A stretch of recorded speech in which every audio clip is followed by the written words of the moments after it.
नमस्कार, मैं doctor Rajesh Kumar Sai, professor Hindi विभाग, राजकीय स्नातकोत्तर महिला महाविद्यालय रोहतक। अपने इस व्याख्यान में हम हिंदी साहित्य के भक्तिकाल के अंतर्गत सूफी काव्य परंपरा, जिसे प्रेमाख्यानक काव्य धारा भी कहा जाता है, उसका अध्ययन करेंगे। ये हमारी निर्गुण भक्ति की दूसरी प्रमुख काव्य धारा है। पहली काव्य धारा का हमने अध्ययन किया था संत काव्य धारा, दूसरी है सूफी काव्य धारा, सूफी काव्य परंपरा भी इसे कह देते हैं। इसे प्रेमाख्यानक काव्य धारा भी कहा जाता है। इसके जो विवेच्य बिंदु हैं या इस अध्ययन के पश्चात, इस व्याख्यान के पश्चात आप क्या जान सकेंगे, उसका उल्लेख हम कर देते हैं। पहले सूफी शब्द का अर्थ आप समझ सकेंगे, इसका हम विवेचन करेंगे। सूफी मत का भारत में प्रवेश हुआ या ये भारतीय परंपरा से ही उद्भुत हुआ, इसका भी हम इसमें विश्लेषण करेंगे। प्रमुख सूफी कवि और उनकी रचनाओं के विषय में जानेंगे और सूफी काव्य की प्रमुख प्रवृत्तियों का अध्ययन करेंगे। सबसे पहले हम सूफी शब्द के अर्थ को ही देख लेते हैं। इस संबंध में विद्वानों की अलग अलग मान्यता है। कुछ विद्वानों का मत है कि ये जो सूफी शब्द है ये सफ से बना है, इसका अर्थ है ऊन। तो ऊनी वस्त्र पहनने वाले व्यक्तियों को सूफी कहा जाने लगा। दूसरा जो मत है वे कहते हैं कि सोफिया शब्द से ये बना है, जिसका अर्थ है ज्ञान, तो ज्ञानी व्यक्ति सूफी कहलाए। तीसरा जो मान्यता है, जो मत है, वो कहते हैं कि सूफी शब्द सुफोस से बना है, जिसका अर्थ है ज्ञानी या बुद्धिमान, वही सोफिया से मिलता जुलता ही अर्थ है इसका। कुछ विद्वान कहते हैं कि ये सफ़ा से बना है सूफी शब्द, इसका अर्थ है शुद्ध एवं पवित्र। तो ये जो सूफी संत थे ये शुद्ध एवं पवित्र आचरण रखते थे। और एक अन्य मत है जो कहते हैं कि ये जो सूफी शब्द ये सूफा से बना है। सूफा नाम का एक पवित्र चबूतरा है मदीना की मस्जिद के सामने, तो इनका मानना है कि उस चबूतरे पर बैठने वाले फ़कीरों को सूफ़ी कहा जाने लगा, उसी से ये शब्द प्रचलन में आया है। तो हम इन विभिन्न अर्थों को देखने के पश्चात हम एक मान्यता, एक धारणा हम ये बना सकते हैं कि ऊनी कंबल जो धारण करते थे, ऊनी लबादा जो पहनते थे, जो भौतिक विलासिता से, सांसारिक जो मोह माया से दूर थे, जो ईश्वर की तरफ उन्मुख थे, ईश्वर प्राप्ति आध्यात्मिकता में जो लीन थे, सरल सात्विक पवित्र जो जीवन व्यतीत करते थे, ऐसे फ़कीरों को सूफ़ी कहा जाता है। इसके पश्चात हम देखते हैं कि सूफी मत का उदय और भारत में प्रवेश कैसे कब हुआ है। अधिकतर विद्वानों का मानना है कि सूफी मत का उदय है अरब में हुआ था मोहम्मद साहब के निधन के पश्चात, और अरब से यह ईरान, स्पेन, मिस्र और भारत जैसे देशों में धीरे धीरे पहुंचा है। भारत में कहते हैं सूफी मत के 4 संप्रदाय आए थे। ये संप्रदाय हैं चिश्ती संप्रदाय 12वीं सदी के उत्तरार्ध में, सोहरावर्दी संप्रदाय ये 13वीं सदी के उत्तरार्ध में आया, कादरी संप्रदाय 15वीं सदी के उत्तरार्ध में, और नक्शबंदी संप्रदाय 16वीं सदी के उत्तरार्ध में। वैसे इन संप्रदायों की मान्यता और इनके जो सिद्धांत हैं वो लगभग एक जैसे ही हैं, बस इनमें नाम का ही मुख्य रूप से अंतर है। इसके पश्चात हम कह सकते हैं कि सूफी मत इस्लाम का वह रूप था। सूफी मत की जो ये संप्रदाय था, तो ये इस्लाम से संबंधित एक संप्रदाय था, लेकिन इसमें इस्लाम की कट्टरता नहीं थी। जो इस्लाम धर्म में कट्टरता है वो उसका इसमें अभाव था। इसमें प्रेम, आत्मीयता, सरलता, सच्चरित्रता, इन्हीं के सहारे यह आया था और इन्हीं का सहारा लेकर ये इस्लाम का प्रचार प्रसार कर रहा था। इस संदर्भ में हम सूफी प्रेमाख्यानकों के स्रोत का भी थोड़ा सा उल्लेख देख लेते हैं। अनेक विद्वान इनका जो स्रोत है वो फारसी मसनवियों को मानते हैं, परंतु डॉक्टर गणपति चंद्रगुप्त हैं, वे कहते हैं कि इनके नामकरण, इनकी विषय वस्तु, इनमें उल्लेखित ऐतिहासिक पात्र, इनमें उल्लेखित भौगोलिक प्रदेश और कथानक रूढ़ियाँ, प्रेम संबंधी प्रवृत्तियाँ और शैली की जो विशेषताएं हैं, उनको यदि हम देखें तो ये पूरी तरह से ये भारतीय सिद्ध होते हैं। भारतीय परंपरा में ही ये प्रेमाख्यानक ग्रंथ आते हैं। उनका कहना है कि संस्कृत साहित्य में इस प्रकार के काव्य लिखे जाते थे जिनमें ये सारी विशेषताएं होती थी। तो उनका मानना है कि इसी भारतीय कथा काव्य की एक शाखा है ये, जिसकी अन्य शाखाएं एशिया, यूरोप के विभिन्न भागों में प्रसारित हुई थी। डॉक्टर गणपति चंद्र गुप्त इस काव्य परंपरा का सूफी मत एवं सूफी प्रचार से संबंध मानना अनुचित समझते हैं। ये कहते हैं कि ये अलग एक भारतीय परंपरा, भारतीय काव्य या कथा परंपरा का ही विकास है। अपने मत के लिए ये भी तर्क देते हैं कि ये जो सूफी कवि हैं, ये न केवल मुसलमान बल्कि अनेक हिंदू भी ऐसे हैं जिन्होंने ये सूफी प्रेमाख्यानक काव्यों की रचना की है। तो गणपति चंद्रगुप्त कहते हैं कि ये इस प्रकार कोई संप्रदाय या विदेशी काव्य परंपरा नहीं है, ये प्रेमाख्यानक काव्य परंपरा, इसे वे भारतीय ही मानते हैं। इसके पश्चात हम प्रमुख सूफी प्रेमाख्यानक काव्यों का एक बार देख लेते हैं कौन कौन से हैं। तो इसमें सबसे पहले आती है असाइथ द्वारा रचित हंसावती। 1370 इसका रचनाकाल है। हमने सभी इन रचनाओं के साथ इनका रचनाकाल भी लिखा है। मुल्ला दाऊद रचित चंदायन 1379, दामोदर रचित लखन सेन पद्मावती कथा 1459, ईश्वरदास रचित सत्यवती कथा 1501 में, गणपति रचित माधवानल काम कंदला 1527 में, जायसी मलिक मोहम्मद जायसी रचित पद्मावत 1520 में, मंझन द्वारा रचित मधुमालती 1545 में, उस्मान द्वारा रचित चित्रावली 1615 में, पोहकर कवि द्वारा रचित रस रतन, दुखहरण दास द्वारा रचित पोहपावती, नूर मोहम्मद द्वारा रचित इंद्रावती और अनुराग बांसुरी 1707 में, बौद्धा द्वारा रचित माधवानल काम कंदला 1752 में, चतुर्भुज दास द्वारा रचित मधुमालती 1780 में, सेवाराम द्वारा रचित नल दमयंती चरित्र 1793 में और मृगेंद्र द्वारा रचित प्रेम पयोनिधि 1855 ईस्वी में। इस प्रकार देखते हैं कि ये जो सूफी जो ये प्रेमाख्यानक काव्य हैं, ये भक्ति काल से आगे तक रीति काल में भी हमें प्राप्त होते हैं, क्योंकि भक्ति काल की सीमा तो हम 1650 तक ही मानते हैं, जबकि ये रीति काल को भी पार करते हुए 1855 तक ये हमें प्रेमाख्यानक काव्यों की एक परंपरा प्राप्त होती है। तो इस परंपरा में असाइथ द्वारा रचित जो हंसावती है उसे प्रथम सूफी प्रेमाख्यानक काव्य है। वह कालक्रम की दृष्टि से सबसे पहले रचा गया 1370 में, जबकि अधिकांश विद्वान मुल्ला दाऊद द्वारा रचित चंदायन को इस काव्य परंपरा की प्रथम रचना मानते हैं। और इस काव्य परंपरा की जो प्रतिनिधि या सर्वश्रेष्ठ जो रचना है जिसे हम कह सकते हैं वह है पद्मावती भी कह देते हैं। पद्मावती इसका नाम है। मलिक मोहम्मद जायसी द्वारा यह रचित है। मलिक मोहम्मद जायसी इस काव्य धारा के प्रतिनिधि कवि सिद्ध होते हैं और वे उनका जो ग्रंथ है पद्मावत, वह इस काव्य धारा का प्रतिनिधि ग्रंथ है। इन ग्रंथों के नाम आप देखते हैं अधिकांश के नाम वो नायिका के नाम पर हैं और वती प्रत्यय वाली ये नायिकाएं हैं, जैसे पद्मावती है, सत्यवती है या इंद्रावती है, हंसावती है, मधुमालती है ना। तो इस प्रकार वती नाम वाली ये नायिका, इन्हीं के नाम पर इन प्रेमाख्यानकों का नामकरण किया गया है। ये आप इसकी एक प्रवृत्ति में भी लिख सकते हैं कि इनका नामकरण नायिका के नाम पर है, क्योंकि इनकी नायिका है जो हम इनकी प्रवृत्तियों में आगे पढ़ेंगे वो परमात्मा की प्रतीक है, उसमें परमात्मा का नूर झलकता है, इसीलिए ये इन्होंने नायिका को महत्व देते हुए उसी के नाम पर अपनी रचनाओं का नामकरण अधिकतर किया है। इसके पश्चात हम इसकी प्रमुख प्रवृत्तियों का अध्ययन करते हैं इस काव्य परंपरा की। तो पहली प्रवृत्ति है निर्गुण ईश्वर में विश्वास। ये सभी कवि परमात्मा को निर्गुण मानते हैं, संत कवियों की तरह ही, इसीलिए इसे हम निर्गुण काव्य धारा के अंतर्गत इस काव्य परंपरा का अध्ययन करते हैं। ये कहते हैं कि निर्गुण निराकार परमात्मा है, परमात्मा निर्गुण निराकार है। एकेश्वरवाद में इनका विश्वास, यानी ईश्वर एक ही है, अवतारवाद वगैरह नहीं मानते ये संतों की भांति ही, संत भी ऐसा ही मानते हैं। तो ये भी इसी प्रकार निर्गुण, लेकिन इनमें ये मानते हैं कि परमात्मा है वो एक स्त्री के रूप में है और आत्मा है वो पुरुष के रूप में है। तो पुरुष रूप जो आत्मा है वो परमात्मा से मिलना चाहती है और इनके प्रेम कथानकों में इसी बात का वर्णन है कि किस प्रकार आत्मा रूपी पुरुष परमात्मा रूपी स्त्री को पाने के लिए व्याकुल है और उसे प्राप्त करता है, क्या क्या वो बाधाएं सहन करता है। लेकिन भारतीय पद्धति में हम देखें तो भारतीय पद्धति में परमात्मा को पुरुष के रूप में व्यक्त किया जाता है।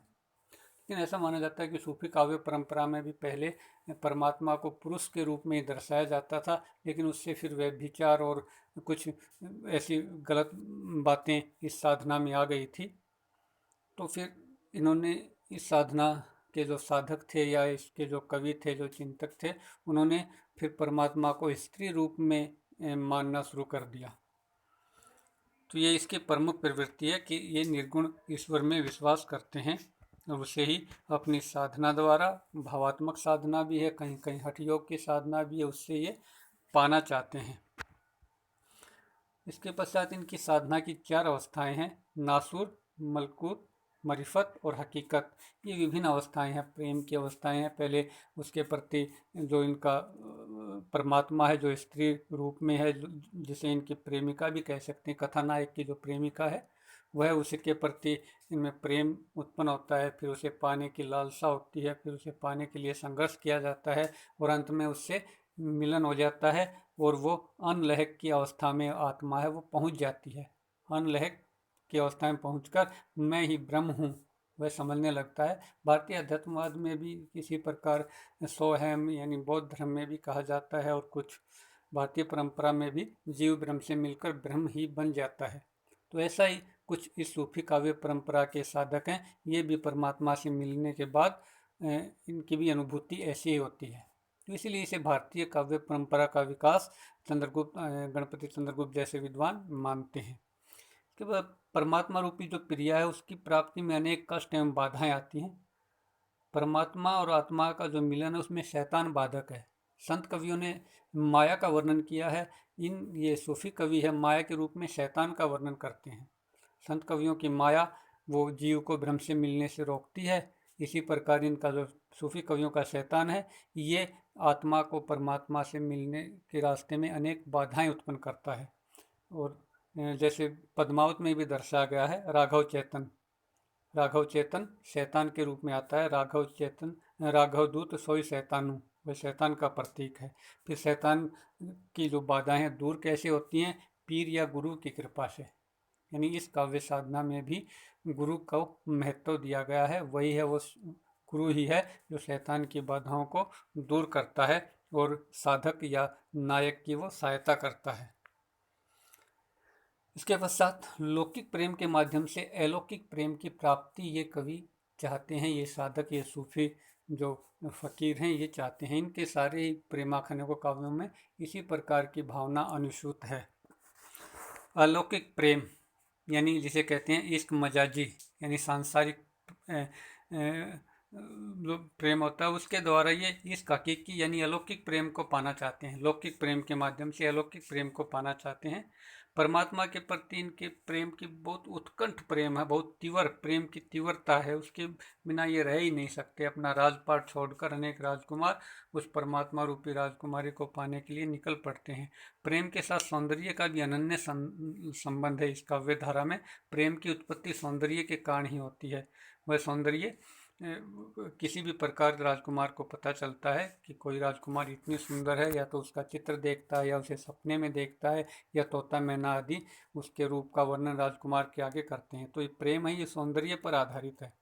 इन काव्यों की नायिकाएं हैं, उनका जो रूप है साधारण रूप नहीं है, वे साधारण नायिकाएं नहीं हैं, वे परमात्मा की प्रतीक हैं। उनमें परमात्मा का नूर समाया हुआ है। और जब तक साधक है वह या प्रेमी विरह की आंच में तप कर अपने आप को बिल्कुल कुंदन नहीं बना लेता, तप नहीं लेता विरह की आंच में, तब तक उसका मिलन, उसका संयोग अपनी प्रिया रूपी परमात्मा से नहीं होता। तो ये इस प्रकार का प्रेम ये व्यक्त करते हैं। लौकिक प्रेम के माध्यम से अलौकिक प्रेम की अभिवेलना होती है। इनका रहस्यवाद यानी आत्मा परमात्मा विषयक चिंतन भी है। इसमें रहस्यवाद, रहस्यात्मक उक्तियाँ मिलती हैं हमें इन ग्रंथों में, इन प्रेमाख्यानक काव्यों में।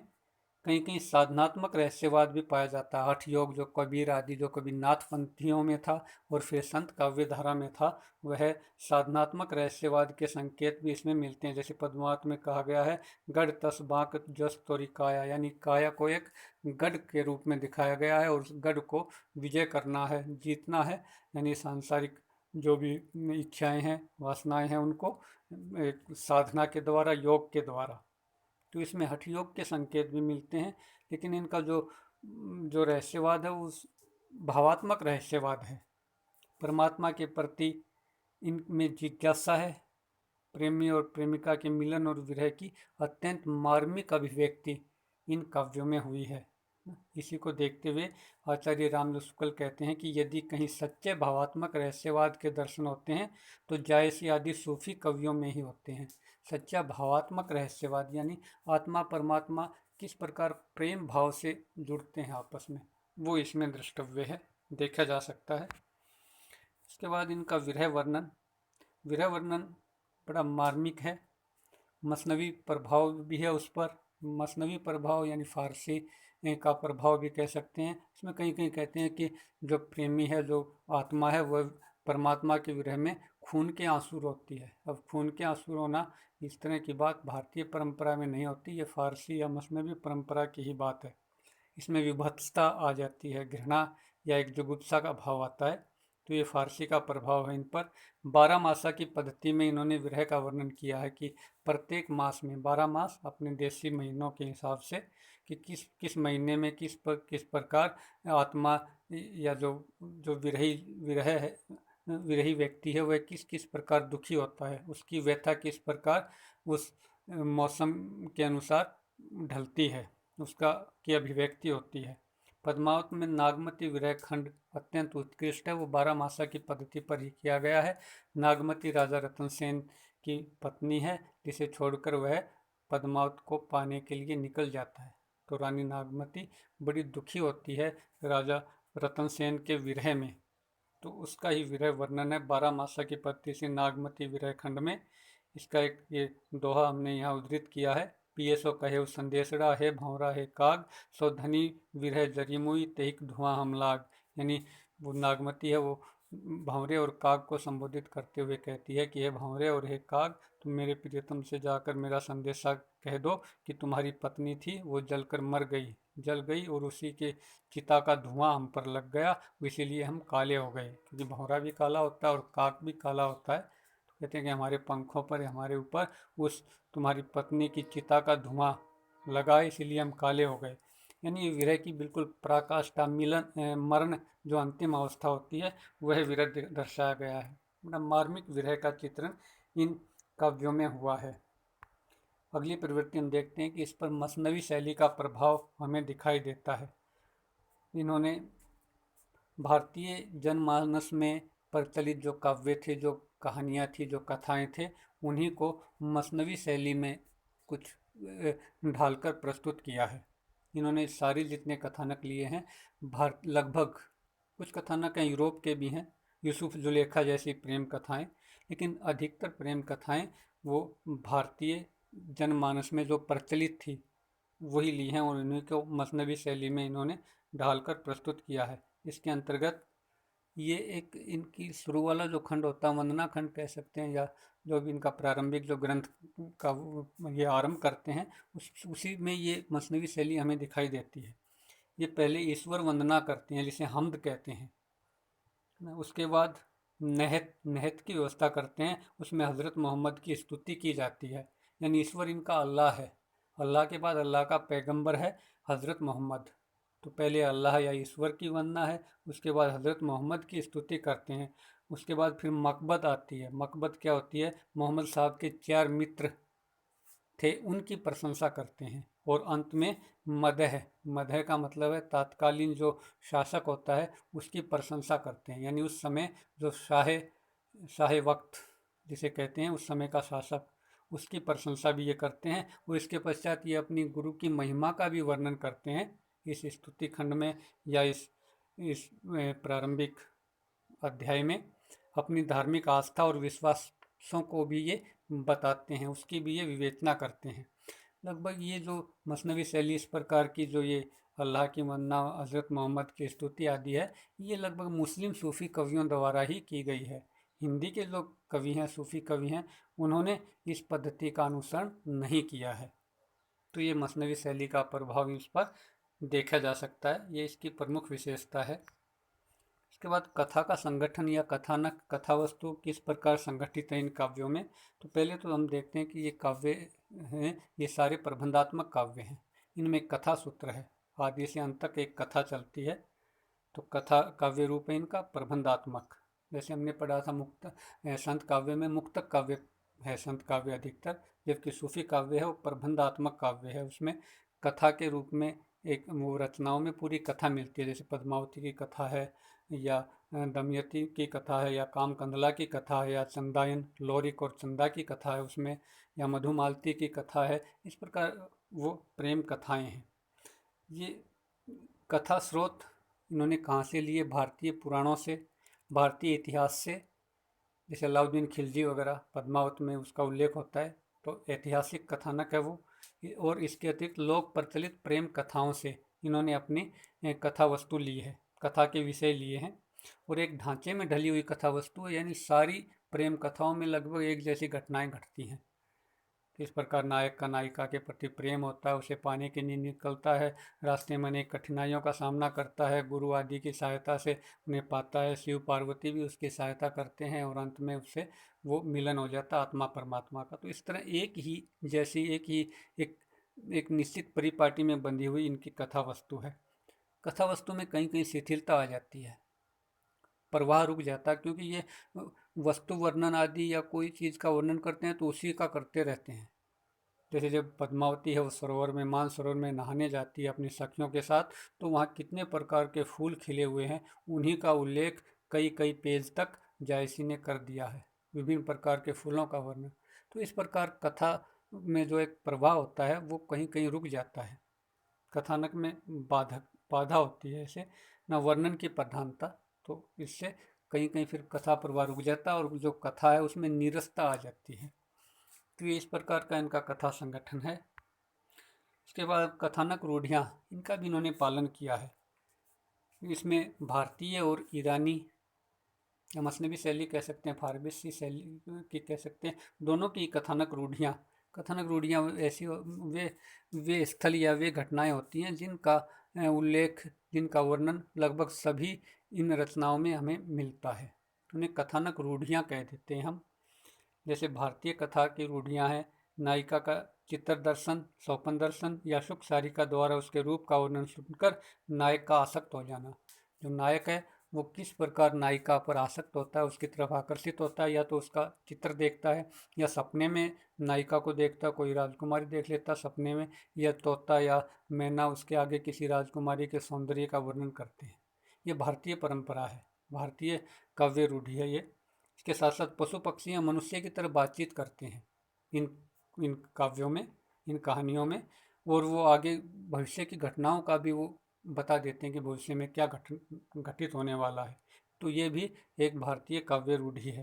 इसके बाद शिव मंदिर या उपवन में पहली बार उस राजकुमार का राजकुमारी से मिलन होता है। दोनों का मिलन कहीं शिव मंदिर में होता है या किसी बाग बगीचे में होता है। ये भी भारतीय कथानक रूढ़ि है। जिस प्रकार राम का मिलन भी सीता से पहली बार जनक वाटिका में हुआ था, जब वो पार्वती के मंदिर में पूजा करने गई थी। तो ये एक भारतीय रूढ़ि है। तो इन कथानकों में इस प्रकार भारतीय काव्य रूढ़ियाँ भी मिलती हैं। तो इसीलिए डॉक्टर गणपति चंद्रगुप्त जैसे विद्वान इन्हें भारतीय परंपरा, भारतीय काव्य परंपरा का ही विकास इस सूफी काव्यों को कहते हैं। ईरानी कथानक रूढ़ियाँ भी मिलती हैं, जैसे राजकुमारी की को पाने के लिए परियां सहायता करती हैं, या अलौकिक शक्तियाँ उस राजकुमार की सहायता करती हैं। तो ये ईरानी कथानक रूढ़ियाँ हैं। राजकुमारी द्वारा प्रेमी को गिरफ्तार करवा दिया जाता है। शुरू में जब वो जाता है उसके नगर में पहुंचता है, उसके महल के पास पहुंचता है, तो उसे सिपाहियों द्वारा वो पकड़वा देती है। तो ऐसा ईरानी कथाओं में होता है ना। ईरानी जो प्रेम कथा है उनमें ऐसा ही होता है। अब देखें लैला मजनू देखें, हीर रांझा देखें, उनमें भी जो मजनू है या रांझा है उनको इसी प्रकार पकड़वाया जाता है, उन्हें बंदी बनाया जाता है या उन्हें यातनाएं दी जाती हैं। तो ये कुछ इस प्रकार की जो काव्य रूढ़ियाँ हैं वो ईरानी काव्य रूढ़ियों से भी के द्वारा, यानी उन्हीं के अनुसार ये ली गई हैं। अब कुछ अन्य काव्य रूढ़ियाँ भी हैं इनमें, यानी ऐसी घटनाएं जो इन सभी में मिलती हैं। जैसे राजकुमारी है और सखियों के साथ मानसरोवर में स्नान करने जाती है, नायिका का विरह जब बढ़ जाता है, विरह में वो दुखी होती है, तो वो वैद्य आता है, उसकी नाड़ी देखता है। 12 मासा के द्वारा विरह का वर्णन किया जाता है। समुद्र में तूफान आ जाता है जब नायक जाता है नायिका से मिलने, या उसको विवाह के बाद उसको अपने साथ लेकर आता है, तब भी कई बार समुद्र में तूफान आ जाता है, उनकी नौका डूब जाती है। फिर शंकर पार्वती आते हैं, वो नायक की सहायता करते हैं। तो इस प्रकार की ये कथानक रूढ़ियाँ इन काव्यों में पाई जाती हैं। इसके पश्चात हम देखते हैं इन काव्यों में भारतीय संस्कृति का बड़ा विशद और भव्य चित्रण हमें दिखाई देता है। समाज में प्रचलित अंधविश्वास, जादू टोना, तंत्र मंत्र, लोकाचार आदि का इन्होंने चित्रण किया है। ये संत कवियों ने अपने काव्य द्वारा इन अंधविश्वासों, जादू टोना, तंत्र मंत्र आदि का विरोध किया था, लेकिन इन्होंने विरोध न करने के बजाय इन सूफी कवियों ने उसका चित्रण किया है, उसे दर्शाया है। इसी प्रकार समाज में, हिंदू समाज में विशेषकर पर्व, उत्साह, तीर्थ, व्रत आदि जो सांस्कृतिक क्रियाकलाप थे, सांस्कृतिक धार्मिक जो क्रियाएं थी, उनका भी इन्होंने वर्णन किया है। हिंदुओं के धर्म स्थल हैं, उनके रहन सहन हैं, उनके आचार विचार हैं, उसका भी ये उल्लेख इन काव्यों में करते हैं। पौराणिक ज्ञान, ज्योतिष, आयुर्वेद आदि की जानकारी का भी उपयोग ये इनमें करते हैं। इन्हें जो जानकारी थी, इनकी पौराणिक ज्ञान था इनका, या इन्हें ज्योतिष की जानकारी थी, आयुर्वेद की जानकारी थी, उसका प्रयोग भी इन्होंने अपने ग्रंथों में किया है। जैसे नायिका विरह ताप में दुखी है, तो वैद्य आकर उसे कौन सी औषधि देता है, तो वहाँ ये अपने आयुर्वेद के ज्ञान का प्रयोग करके उस औषधि का नाम या उस प्रकार की बातें लिखते हैं। भारतीय साहित्यिक परंपरा के अनुरूप नक्षिक वर्णन एवं बारहमास्य की योजना इसमें की गई है। यानी नक्षिक वर्णन यानी नाखून से लेकर और चोटी तक के सौंदर्य का वर्णन, नायिका का वर्णन, और बारहमास्य के माध्यम से उसके विरह का वर्णन। इसके बाद हम देखते हैं इसमें रस योजना। मुख्य रूप से हम देखते हैं श्रृंगार रस इन काव्यों में प्रधान है। संयोग और वियोग दोनों पक्ष है श्रृंगार के। संयोग पक्ष में नायिका के रूप सौंदर्य का वर्णन होता है, नक्षिक वर्णन परिपाटी से, क्योंकि उसमें तो परमात्मा का नूर समाया हुआ, तो अद्भुत सौंदर्य है उसका, उसमें परमात्मा का नूर है। संपूर्ण सृष्टि में उसी की झलक दिखाई देती है, यानी तारे और जो नक्षत्र हैं वे भी उस नायिका की आभा से ही चमकते हैं। इस प्रकार अतिशयोक्तिपूर्ण सौंदर्य का वर्णन भी इन काव्यों में मिलता है।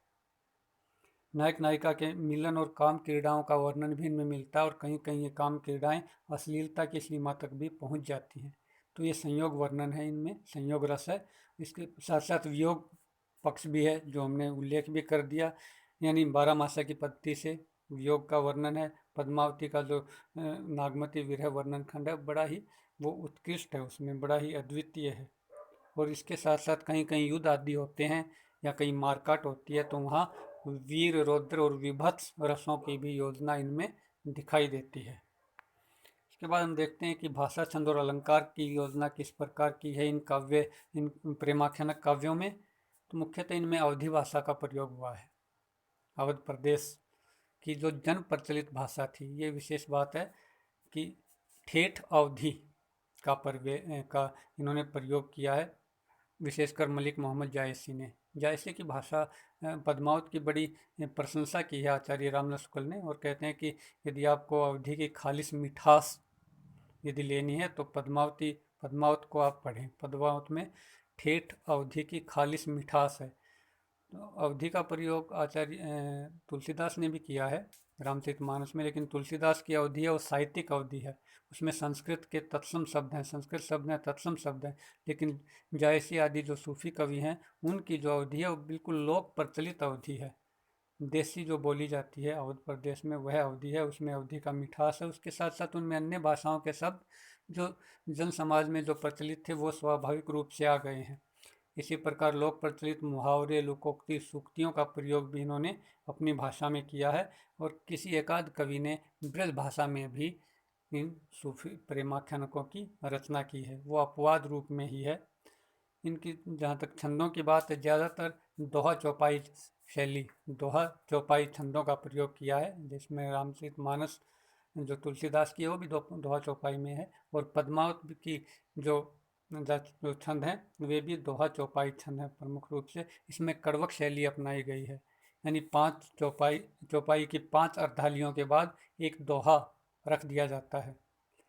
रामचरितमानस में भी लगभग ऐसा है, उसमें लगभग 7 चौपाई की अर्धालियों के बाद एक दोहा मिलता है। इसमें 5 अर्धालियों के बाद एक दोहा ये रखते हैं। दोहा चौपाई छंद मुख्य रूप से इसमें है। इसमें अलंकारों की बात करें तो शब्द अलंकार अर्थ अलंकार दोनों हैं। मुख्य रूप से अर्थ अलंकार ही अधिक हैं। शब्द अलंकार अनुप्रास है या जो श्लेष आदि हैं उनका थोड़ा सा कम प्रयोग है। उपमा रूपक उत्प्रेक्षा अतिशयोक्ति व्यतिरेक ना संदेह आदि अलंकारों का खूब प्रयोग हुआ है। इसके साथ साथ कहीं कहीं दोहरा अर्थ निकलता है, क्योंकि ये एक लौकिक प्रेम के माध्यम से अलौकिक प्रेम को दर्शाते हैं। तो दोहरे अर्थ की जहाँ मिलना होती है वहाँ अन्योक्ति और समासोक्ति अलंकार भी इनमें मिलते हैं। तो इस प्रकार हमने ये इन प्रवृत्तियों का अध्ययन किया। हम निष्कर्ष रूप में कह सकते हैं कि ये जो सूफी प्रेमाखंड काव्य धारा है, भक्ति काल की एक अत्यंत महत्वपूर्ण काव्य धारा है। इसने प्रेम के लोकोत्तर रूप को प्रतिष्ठित किया है, प्रेम का संदेश दिया है, आत्मा परमात्मा प्रेम को दर्शाया है। गंभीर उदात्त एवं भव्य प्रेम है, क्योंकि वो लौकिक प्रेम नहीं है। वो प्रेम में कोई स्वार्थ या कोई उसमें घटिया बात नहीं है। आत्मा परमात्मा का प्रेम वो दर्शाते हैं। इसके साथ साथ लोक जीवन और लोक संस्कृति के विविध पक्षों का भी इन्होंने चित्रण किया है, जो हमने पढ़ा। इसके साथ साथ ये समाज में एकता, सहिष्णुता, उदारता और भाईचारे का संदेश देना चाहते हैं। इनका जो जो जो ये काव्य रचना इन्होंने की है उसका प्रयोजन यही है कि इस ये काव्य से हमें लोक में नाम मिले, हमारा यश भी फैले। मलिक मोहम्मद जायसी ने भी कहा है कि पद्मावत की रचना यश प्राप्ति के लिए की है। तो यश इन्हें तभी मिलेगा जब ये अच्छी लोगों से संबंधित बात कहेंगे, लोगों की भाषा में बात कहेंगे और उनके ही जन जीवन का ये वर्णन करेंगे, प्रेम, भाईचारे और सहिष्णुता की बात करेंगे। तो इस काव्य धारा में ये सभी चीज़ें मिलती हैं। इस प्रकार ये एक महत्वपूर्ण काव्य धारा है। इस व्याख्यान हेतु या इसके और अधिक इस काव्य धारा का की जानकारी या इसका अध्ययन हेतु संदर्भ ग्रंथों, सहायक ग्रंथों की सहायता आप ले सकते हैं। हमने भी इस व्याख्यान में इनकी सहायता ली है। हिंदी साहित्य का इतिहास आचार्य रामदास शुक्ल द्वारा रचित, हिंदी साहित्य का इतिहास एक डॉक्टर विजेंद्र स्नातक द्वारा रचित है। साहित्यिक निबंध हैं, एक डॉक्टर गणपति चंद्रगुप्त उसके लेखक हैं, दूसरी है साहित्यिक निबंध, उसके संपादित ग्रंथ है वो डॉक्टर रामसदन पांडे उसके संपादक हैं। और हिंदी साहित्य डॉक्टर अशोक तिवारी और हिंदी अभ्यास पुस्तिका HC पब्लिकेशन न्यू दिल्ली की, ये UGC नेट और JRF के लिए विशेष रूप से सहायक ये पुस्तकें हैं दोनों अंतिम, इनकी भी सहायता ली गई है। आशा ये व्याख्यान आपके लिए लाभदायक होगा। आपने इसे सुना, धन्यवाद।